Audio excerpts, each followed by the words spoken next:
এখন রাত 12টা বাজতে মাত্র 4 মিনিট বাকি। দোকান থেকে বাড়ি ফিরেছি।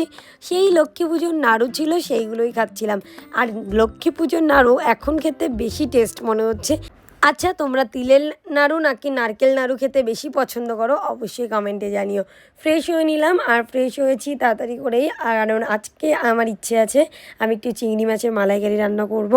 অনেক দিন হয়ে গেছে কোনো রকম রান্না করি না। আর আমি নিজে কোনো দিন দামি নাইট কেয়ার করিনি, বাট আমার দাদাকে বলেছিলাম, দাদা আমাকে 800 টাকা দিয়ে একটা লোটাসের নাইট ক্রিম কিনে দিয়েছিল, যেটা অনেক দামি আমার কাছে মনে হয়েছিল। আমি নর্মালি কম দামেরগুলোই ইউজ করতাম, যেহেতু অত বেশি দরকার নেই ডিহাইড্রেটের জন্য। যাই হোক, রান্নাঘরে চলে এলাম। রান্নাঘরে এসে প্রথমে চিংড়ি মাছগুলোকে তুলে নিলাম, মশলা সমস্তটা করে নিলাম। আর আমি জানো তো, নারকেল ছাড়াই কিন্তু মালাইকারি করব। দুধ ইউজ করব, সেটা পাউডার মিল্ক। পাউডার মিল্কের কিন্তু মালাইকারি আমি জানি না তোমরা কারা কারা করেছো, বাট খেতে অনেক ভালো লাগে। ওই অতনুর রান্নাঘর দাদার একটা চ্যানেল আছে, তার থেকে আমি দেখেছিলাম যে পাউডার দুধ দিয়েও রান্না করা যায়। এইটা হচ্ছে আমার কিউট সস প্যান। এইটা আমি যে এত বেশি ভালোবাসি, এটা আমি প্রথম বার করেছিলাম একদিন ম্যাগি তৈরি করার জন্য। তারপর থেকে আমি যাই রান্না করি, যদি ধরে যাওয়ার মতো নয় এর মধ্যেই করি।